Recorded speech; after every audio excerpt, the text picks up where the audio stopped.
Didekatinya mobil Civic hitam itu, sambil dipandang itu sosok pocongnya. Lalu Pak Santoso membuka pintu mobil dan ternyata,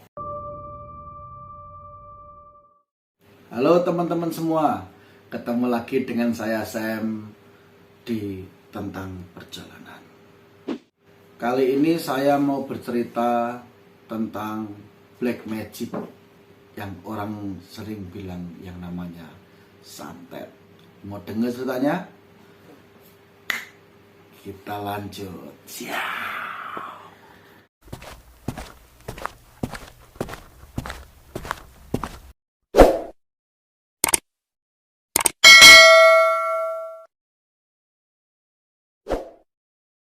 Di sini diceritakan bahwa seorang bapak bernama Pak Santoso memiliki istri bernama Ibu Sumarni dan kedua anaknya. Yang pertama Retno, kelas 2 SMA, dan Adi, kelas 3 SMP. Profesi Pak Santoso ini adalah maklar. Maklar tanah, jual beli mobil, jual beli motor, sepeda pun dia maklarkan. Yang penting jadi cuan. Pak Santoso ini terbilang seorang maklar yang jujur. Bu Sumarni adalah seorang ibu rumah tangga. Keluarga Pak Santoso ini tergolong keluarga yang bahagia dan sederhana. Meskipun klien Pak Santoso urusan cuan itu banyak. Dan klien Pak Santoso ini selalu merasa puas dengan dagangan Pak Santoso, maupun itu tanah, rumah, mobil, sepeda motor, ataupun sepeda. Banyak loh klien Pak Santoso yang membawa temannya untuk datang ke Pak Santoso untuk mencarikan tanah atau mobil dan lain sebagainya. Karena Pak Santoso ini memang orangnya sangat jujur, dia mencari untung juga nggak banyak. Makanya orang-orang pada seneng sama kinerja Pak Santoso dalam hal dagang. Pada sore hari HP Pak Santoso berdering. Oh, ternyata itu panggilan telepon dari sepupunya Pak Santoso yang bernama Pak Herman. Pak Herman meminta tolong Pak Santoso untuk mencarikan mobil sebagai sarana transportasi anaknya yang hendak kuliah di luar kota. Singkat cerita, mobilnya sudah ada, harga deal, dan mobil itu dibeli oleh Pak Herman. Diserahkan ke anaknya yang mau kuliah di luar kota. Lalu serang beberapa hari sudah itu, pada malam harinya telepon genggam Pak Santoso berdering. Ternyata telepon dari Pak Herman. Halo Kang San. Ini kemarin mobilnya waras ya? Bener toh? Bagus kondisinya? Ya kan kemarin udah kamu coba sendiri. Emang ada masalah? Aduh Kang, ini Anto anakku kecelakaan. Katanya remnya belum. Tapi ya alhamdulillah Anto masih dalam keadaan baik-baik saja. Cuma luka di kepala sama pergelangan tangannya patah. Astagfirullah. Loh, kan kemarin pas dicek juga baik-baik aja toh. Kamu juga nyobain loh mobilnya. Ya makanya itu Kang, aku tanya ke sampean, apakah mobilnya itu sehat bener apa enggak. Saya kemarin juga nyobain, ya mobilnya biasa-biasa aja. Kenapa pas dipakai Anto bisa begitu ya? Tapi ya udahlah Kang, nggak apa-apa. Mungkin kesalahannya Anto itu bannya selip atau gimana. Ya udah Man, makasih ya Man udah diinfo. Semoga Anto cepat sembuh ya Man. Salam buat istrimu juga. Oke Kang, Assalamualaikum. Waalaikumsalam. Keesokan harinya Pak Santoso berniat menjenguk Anto, anak Pak Herman. Tetapi Pak Herman sendiri melarang Pak Santoso.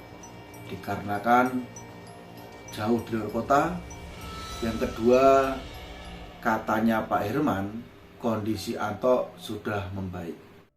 Dan Pak Santoso pun beraktivitas seperti biasa, berjualan mobil, mencarikan klien mobil, rumah, ataupun sepeda. Ya seperti biasa, pekerjaan maklar. Kalian tahu kan? Seperti biasa, rumah Pak Santoso didatangi pembeli-pembeli. Kebetulan di rumah Pak Santoso ada satu mobil yang belum laku, sedan warna hitam tahun 97. Ya, seleranya anak-anak muda zaman sekarang. Tapi zaman dulu itu mobil yang biasa sih. Harganya sekitaran 50-60 jutaan. Nah, salah satu dari pembeli Pak Santoso tertarik dengan mobil tersebut dan terjadilah transaksi di antara mereka. Keesokan harinya orang tersebut datang lagi ke rumah Pak Santoso. Dia mengomplain mobil tersebut bau bangkai. Setelah dicek di bagasi, di bawah karpet, di mesin, di kap mesin, tidak ditemukan bangkai. Dan Pak Santoso saat itu tidak mencium bangkai sama sekali. Hanya si pemakai atau pembeli yang menciumnya. Ini aneh. Si pembeli ini berniat mengembalikan mobil yang dia beli ke Pak Santoso. Tetapi Pak Santoso punya prinsip, barang yang sudah beli tidak dapat dikembalikan. Perseteruan pun terjadi beberapa lama, hingga akhirnya Pak Santoso dengan mempertahankan integritasnya sebagai penjual terpercaya mengalah. Dia mengembalikan uang dari si pembeli itu utuh. Kasihan Pak Santoso. Setelah duduk-duduk santai di rumah Pak Santoso, ngobrol lah sama Bu Sumarni istrinya. Dan Bu Sumarni angkat bicara. Bu Sumarni meminta Pak Marno untuk menanyakan riwayat mobil itu ke pemilik pertama. Awalnya Pak Santoso menolak, karena ya nggak enak juga sih. Soalnya pemilik pertama itu teman baiknya juga. Tetapi Bu Sumarni tetap kekeh dengan pendiriannya, meminta tolong Pak Santoso untuk menanyakan riwayat mobilnya. Apakah pernah mobil itu dipakai kecelakaan dan dijual ke Pak Santoso? Ini ide bagus. Pak Santoso mencoba menghubungi temannya itu, si pemilik mobil pertama, melalui telepon seluler. Assalamualaikum. Waalaikumsalam. Pak San, gimana kabarnya? Sehat toh? Sehat, Din. Din, aku mau nanyain tuh perihal mobil Honda Civic yang itu tahun 97 yang punyamu dulu. Gimana Pak San, ada apa nih? Waduh, kok janur gunung ya, tiba-tiba nanyain mobil yang Civic yang kamu beli itu. Sebelumnya maaf lo ya, gak enak nih saya nanyainnya. Loh, kenapa Pak San? Itu mobil waras loh, sehat itu mobilnya. Kok jadi bingung saya? Gini loh Din, kemarin tuh Honda Civic yang tahun 97 punyamu itu, yang udah ada pemiliknya baru kemarin, tahu-tahu dibalikin. Katanya bau bangkai. Loh, bau bangkai gimana Pak San? Orang kemarin kan juga kita nyobain bareng-bareng, wangi-wangi aja toh. Itulah saya juga heran, katanya yang beli kemarin itu bau bangkai, terus tadi pagi dibalikin sama saya. Ya udah deh, tak balikin uangnya. Saya juga nggak enak sama orangnya. Tapi tak cek tuh nggak ada apa-apa loh, nggak ada bangkai atau nggak ada yang berbau bangkai di mobilmu tuh, wangi-wangi aja. Ya sebenarnya sih aku nggak enak nanyain sama kamu Din, Tapi ibunya anak-anak yang meminta untuk menanyakan riwayat mobilmu itu. Kan Pak San juga tahu di BPKB namanya pemilik pertama ya saya. Itu juga mobilnya masih utuh, nggak ada yang aneh-aneh lah pokoknya. Itu mobil saya pakainya hati-hati kok. Kilometernya juga masih sedikit. Kan Pak San yang ngecek. Pak San lebih tahu lah inspeksi mobil itu bagaimana. Ya saya sudah ngomong jujur nih Pak San. Semuanya udah tak gamblangin dari awal sih sebenarnya. Pokoknya maaf ya Den ya. Ini cuma memastikan aja biar ibunya anak-anak tuh lega dengarnya. Maaf loh ini loh, bukannya saya nggak percaya sama kamu Den. Ya tetap ya buat lega-lega ibunya anak-anak lah. Ini mobil masih di rumah kok. Nanti biar saya yang pakai aja kalau belum laku. Oke Pak, nggak apa-apa, slow aja. Nama juga orang nanya, nggak tahu toh. Ya udah Din kalau gitu. Assalamualaikum. Waalaikumsalam. Salam buat ibunya anak-anak ya Pak San. Di situ Bu Sumarni cuma diam, nggak tahu harus bicara apa lagi. Cuma ini sekedar opini saja. Mungkin mobil itu ya baik-baik saja. Singkat cerita, jam 1 dini hari Pak Santoso belum juga bisa tidur. Dia mencoba mengisi waktunya dengan ngopi dan ngerokok di teras rumah. Yang kebetulan teras rumahnya berhadapan-hadapan dengan garasi mobil. Samar-samar Pak Santoso melihat di dalam mobil Honda Civic hitam yang tadi diretur sama pembelinya, terlihat pocong duduk di sebelah kursi kemudi. Sontak Pak Santoso mengucek-ucek mata sambil memandangi mobil Civic hitam yang terparkir di garasinya. Dia tidak percaya apa yang dia lihat, tetapi sangat jelas terlihat. Pak Santoso ini tergolong orang yang pemberani, nggak takut sama manusia, sama hewan, ataupun dedemit. Didekatinya mobil Civic hitam itu, sambil dipandang itu sosok pocongnya. Lalu Pak Santoso membuka pintu mobil dan ternyata Pak Santoso tidak menemukan apapun di mobilnya. Pak Santoso berpikir, ya mungkin Pak Santoso ini kelelahan karena seharian bertubi-tubi masalah yang dihadapi. Mulai dari retur, dikomplain istrinya, lalu menanyakan hal yang sebenarnya tidak penting sama Pak Adin. Orangnya juga baik sih sebenarnya. Pak Santoso masih berpikir ini halusinasi karena kejadian hari ini sangat melelahkan. Dan tidak lama kemudian akhirnya mobil tersebut akhirnya laku. Ya, meskipun laku dengan harga modal, tapi Pak San masih bersyukur. Seperti biasa, sebagai profesi makar yang berintegritas, Pak Santoso mendapatkan barang-barang yang istimewa. Di rumahnya itu seperti showroom kecil. Baru datang mobil 3 unit. Ada SUV, mini MPV, dan sedan. Di situ mobil semua terparkir rapi dengan ban yang mengkilap, serta mobil yang bersih-bersih layaknya di dalam showroom. Malam harinya di rumah Pak Santoso mulai ada kejadian yang janggal. Kelebatan bayangan hitam, kelabang yang masuk ke rumah, lalu ada ular yang tiba-tiba ada di dapur rumah Pak Santoso.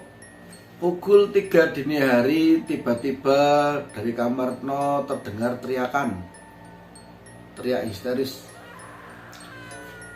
Lalu sontak Pak Santoso dan Bu Sumarni lari menuju kamar Retno.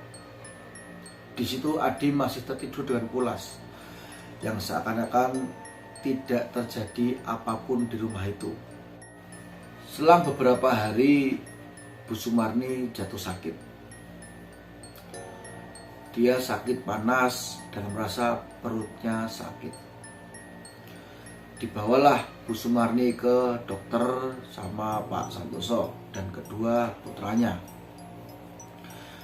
Dokter hanya berkata, ibu tidak sakit apa-apa, Pak. Tidak menemukan diagnosis penyakit apapun di dalam tubuh Bu Sumarni. Dan akhirnya Pak Santoso membawa pulang kembali Bu Sumarni ke rumahnya. Di rumah itu, sebelum masuk rumah, Bu Sumarni teriak-teriak ketakutan tidak mau masuk rumah. Dia menunjuk-nunjuk dalam rumah, pocong, ada pocong Pak, aku nggak mau Pak masuk rumah Pak. Di situ Pak Santoso tidak melihat apa-apa. Kedua anaknya pun tidak melihat apa-apa. Hanya Bu Sumarni yang melihat itu. Pak Santoso pusing 7 keliling di situ.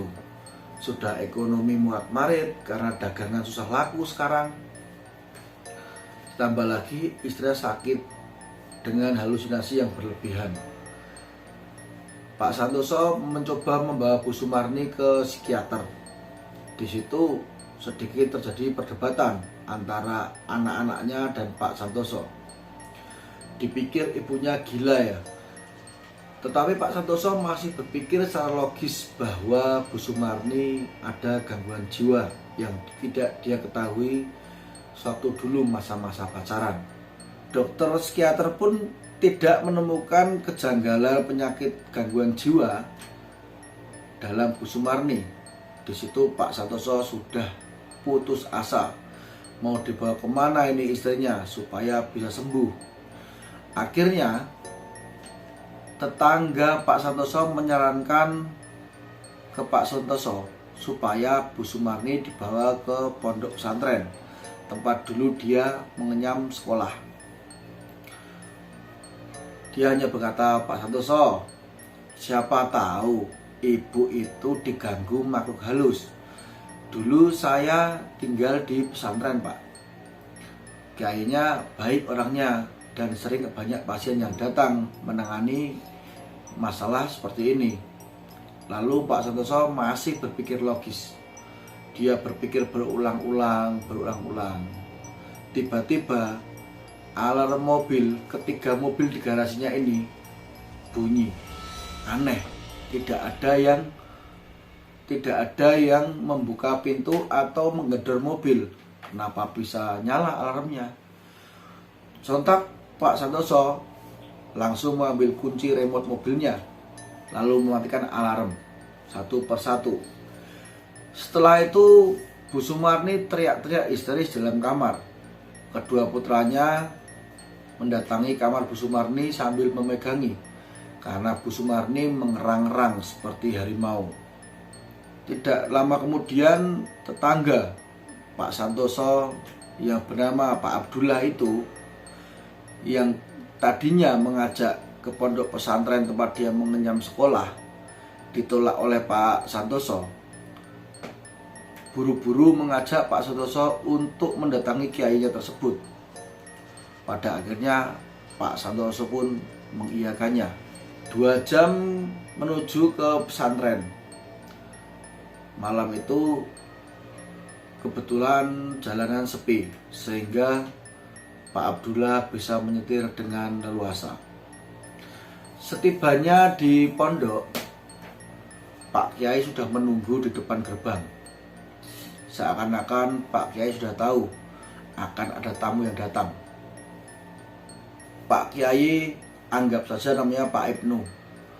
Pak Ibnu ini langsung menyuruh Pak Abdullah untuk memasukkan mobilnya di halaman pondok. Lalu dibopongnya Bu Sumarni ke dalam surau. Ya, ini yang dinamakan pertolongan yang sebenarnya. Pak Kiai lalu mengambil air wudhu dan semua orang di situ bergantian mengambil air wudhu. Tanpa diberi aba-aba, Pak Kiai langsung mendoakan Bu Sumarni. Tiba-tiba Bu Sumarni mengerang-erang sambil menyebut nama Herman. Sontak di situ Pak Santoso kaget. Herman adalah sepupunya yang membeli mobil kepada dia untuk diberikan kepada anaknya.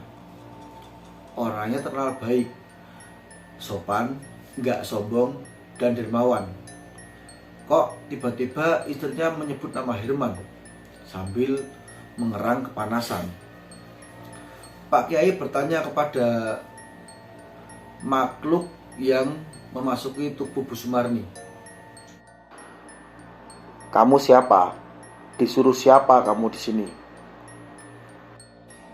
Ampun Pak, ampun. Herman. Lalu Pak Santoso bertanya kepada si makhluk yang memasuki tubuh istrinya. "Herman siapa? Herman siapa?" Ya Herman, sedulur sampean. Herman siapa lagi?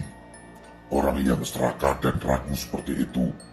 Ampun Pak Kiai, ampun, jangan bakar saya.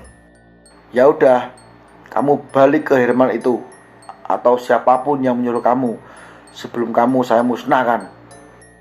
Baik Pak, baik. Ampun. Dan setelah itu Bu Sumarni sadar, namun kondisinya sangat lemah. Di situ Pak Santoso tidak habis pikir, kenapa yang disebut Herman dan Herman yang disebut adalah Herman saudaranya sendiri. Singkat cerita, usut punya usut, ternyata Herman adalah pelaku bisnis jual beli mobil juga. Dan dia merasa dagangannya sepi karena pembelinya lari semua ke Pak Santoso. Karena itu dia menebar berita bohong bahwa mobil yang dijual Pak Santoso tidak ada yang beres. Karena itu anaknya kecelakaan. Ternyata anak Herman ini kecelakaan karena dia baru saja mengendarai mobil, yang artinya belum lama bisa mengendarai mobil. Setelah tidak puas menebar berita bohong, si Herman ini pergi ke dukun untuk menyantet keluarga Pak Santoso. Begitu jahatnya si Herman ini, padahal Pak Santoso dengan keluarganya sangat baik. Singkat cerita, Bu Sumarni sembuh. Bisnis Pak Santoso kembali pulih. Tetapi satu hal yang diingat, Pak Santoso tidak menaruh dendam kepada Herman. Justru Pak Santoso semakin baik memperlakukan Herman, supaya Herman malu dengan dirinya sendiri. Oke teman-teman, gimana ceritanya? Bagi teman-teman yang punya bisnis dan merasa janggal, bisa teman-teman lebih kuat dalam berdoa, jangan pernah lengah. Juga untuk teman-teman yang merasa bisnisnya sepi, jangan seuzon dulu sama lawan bisnismu, dan jangan pernah sekali-kali pun kalian jadi pelaku santet. Buat teman-teman yang punya cerita seru-seru, percintaan, horor, misteri tentang santet, bisa kirim cerita ke kontak di bawah ini. Saya Sam, tentang perjalanan undur diri.